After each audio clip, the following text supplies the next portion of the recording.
Time is running out to get your house prepared for the next winter storm. I'm here with State Farm Technology Director Chris Mullen, and she is here to talk about the steps that you need to take to make your life easier before and after a storm. That's right, and it all starts before the storm. So let's take a look at the house. First and foremost, this chimney, you're going to want to get it inspected and cleaned. Also, take a look at your attic. It needs to be well ventilated and well insulated. If you have icicles forming, that means heat is getting out of your attic, so have a pro take a look at that. Also, get your gas furnace serviced, and if you have gas-fired appliances, make sure you have properly working carbon monoxide detectors. Now, you also want to clear your roof and gutters of leaves and debris. Taking these proper precautions is important because snow can play havoc on your roof. Snow will melt, fill the gutters, and refreeze. Now, this is not only bad because of the weight of the ice, but also the icicles that are on the gutters. If those fall, they can be dangerous. That's right. Now, inside, we want to keep the cold out, so check the windows for leaks and make upgrades as necessary. You should have already removed your garden hose, and as an option, you could cover the faucet.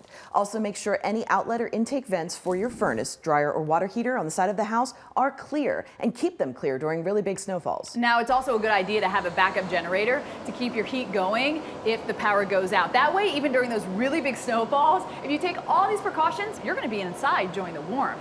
All right, now we want to turn to the car here, another important part of winter preparation and what you need to do in the garage. Right, and you're going to want to get this car inspected. It doesn't want to leave you stranded in the cold and snow. So have a pro take a look at this. They're going to look at everything: fluids, hoses, belts, tire, and to make sure your spare and your jack are ready. Okay, so you get all that done and something still happens and goes wrong. You want to make sure that you have a supply kit here in the back of your car. So we're going to close our garage here, as you always want to remember to do, and show you some of those things that you should have in that supply kit. Right, so let's look at some examples. And a supply kit can either help you or one of your neighbors. So you're going to want to have flashlights, a battery, safety radio, first aid kit, fluids, flares, and a blanket. But first of all, keep an eye on the forecast. It might just be safest to stay home. Yeah, ice melter is a good idea too, and of course, some food and water is essential. Now, following suggestions will help life go right this winter.